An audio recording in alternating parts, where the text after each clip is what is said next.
Assalamualaikum warahmatullahi wabarakatuh. Saya dari kampus Pranata Pengasinan ingin mempresentasikan pemrograman web untuk UTS.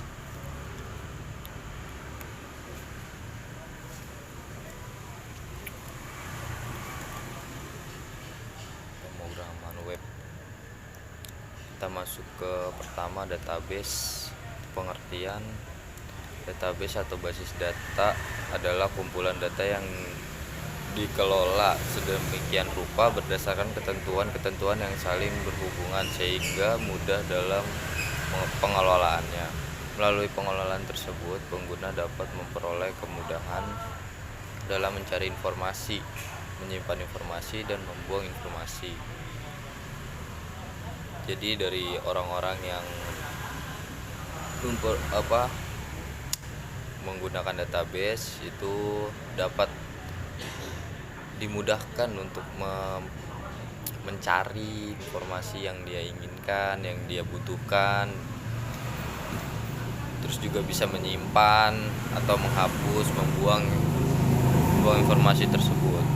Adapun pengertian lain dari database adalah sistem yang berfungsi sebagai pengumpulan file, tabel atau arsip yang terhubung dan disimpan dalam berbagai media elektronik kayak HP, bisa disimpan pakai HP, bisa disimpan di laptop dan lain-lain sebagainya. Lalu manfaatnya itu kecepatan dan kemudahan, multi user, keamanan data, penghematan biaya, perangkat kontrol data terpusat. Kecepatan dan kemudahan. Nah, dari kecepatan dan kemudahan ini, sistem database memberikan kemampuan dalam seleksi data menjadi satu kelompok yang terurut dengan cepat. Jadi nggak usah diurut-urutin lagi tuh. Kalau misalkan untuk masalah kecepatan atau kemudahan itu, jadi bisa disortir sendiri. Instrumen tersebut menghasilkan pencarian informasi yang dibutuhkan, ditemukan dengan cepat.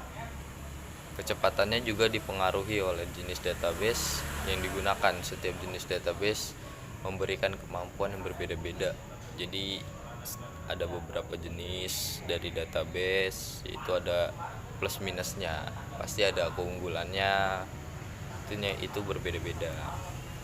Multi user. Dari multi user ini, database memberikan kemudahan akses bagi banyak pengguna dalam waktu yang bersamaan. Jadi orang si A dan orang si B ini bisa menggunakan database secara bersamaan. Itu yang namanya multi user. Sistem tersebut kemungkinan akses suatu dokumen ke lebih dari satu pengguna, sehingga kinerja mesin dan jaringan dimudahkan melalui multi user karena penyimpanannya hanya terdiri satu unit yang dapat diakses secara bersamaan. Jadi bisa si A si B ini bisa sama-sama menggunakan database itu. Lalu di sini ada keamanan data. Keamanan data, sistem database melalui bahasa pemrogramannya telah dibuat secara safety, secara aman gitu kan, untuk tadi bisa berdua tapi aman, nggak ada masalah. Melalui instrumen password membuat data tersebut hanya bisa diakses kepada pihak yang diizinkan. Jadi si A si B ini kalau misalkan diizinkan untuk memasuk database tersebut,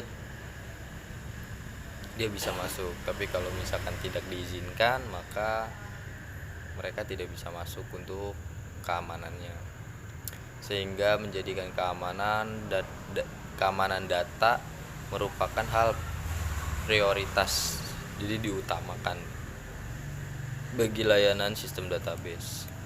Lalu selanjutnya, penghematan biaya perangkat. Memiliki satu database terpusat sudah cukup bagi perusahaan besar yang membutuhkan pengumpulan data secara ringkas. Hal ini membuat perusahaan tidak memerlukan ruang penyimpanan di tiap tempat yang berbeda. Melalui jaringan internet, cabang perusahaan di daerah terpencil pun bisa melakukan akses data yang ada di pusat. Itu untuk penghematan biaya agak ringan. Jadi perusahaan besar itu untuk pengumpulan datanya dia simple, ringkas. Oke, next, kontrol data terpusat. Database ini tidak memerlukan server lebih dari satu dalam penggunaannya. Cukup satu server terpusat untuk penyimpanan data sehingga data tersebut bisa diakses oleh banyak pengguna. Hal ini memberikan harga yang murah bagi perusahaan untuk investasi. Ruang penyimpanan data penting perusahaan. Jadi perusahaan juga butuh hal-hal yang agak ringan gitu untuk perusahaannya supaya bisa diinvestasikan. Seperti kantor perusahaan tidak perlu membuat suatu data di tiap divisi jobsnya.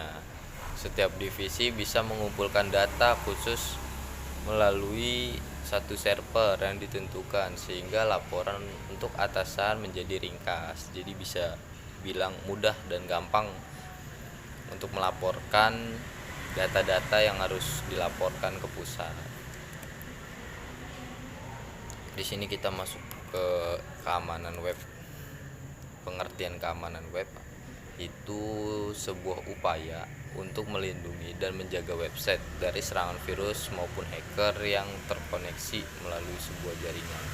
Keamanan website ini tidak hanya terdiri dari satu hal, namun berbagai macam jenis perlindungan dan pencegahan. Seperti yang kita ketahui, virus dapat menjangkiti perangkat software komputer melalui berbagai macam cara, di antaranya melalui jaringan LAN, melalui media transfer seperti hard disk eksternal dan flash disk, download file tanpa memastikan keamanan web download terlebih dahulu.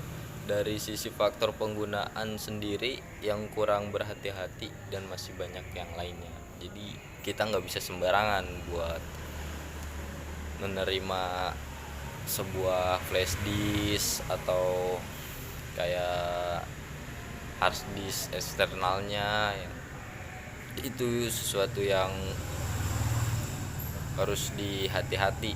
Makanya di sini kita harus ada keamanan websitenya supaya lebih aman.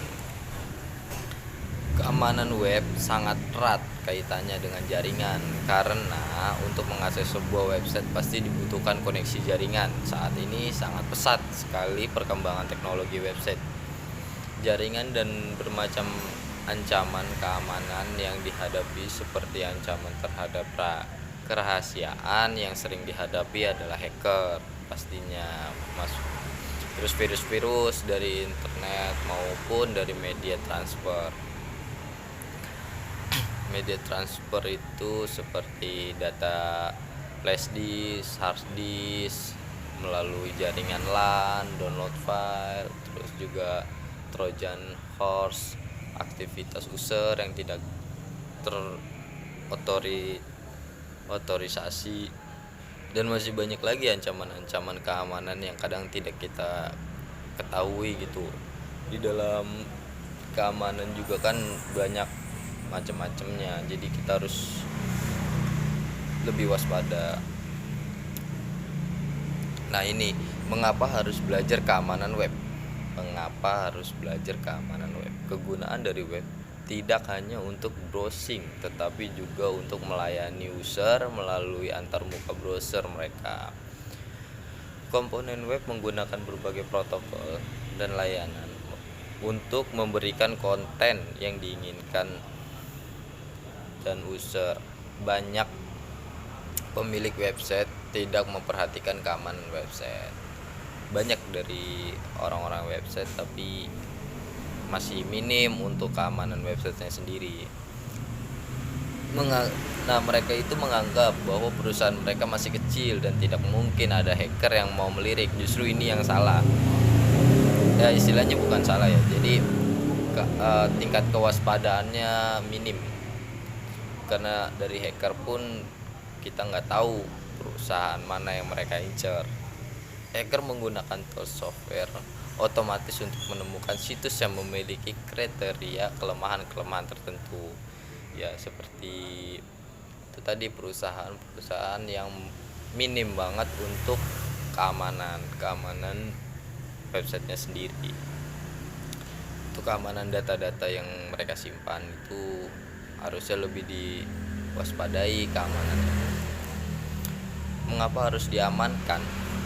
Website adalah brand, pintu depan, bahkan bagian merupakan wadah atau media yang pertama kali menghubungkan perusahaan dengan customer.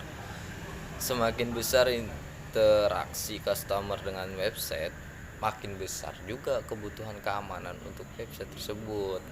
Serangan hacker berdampak buruk pada relasi bisnis, baik itu bisnis to bisnis maupun bisnis to customer.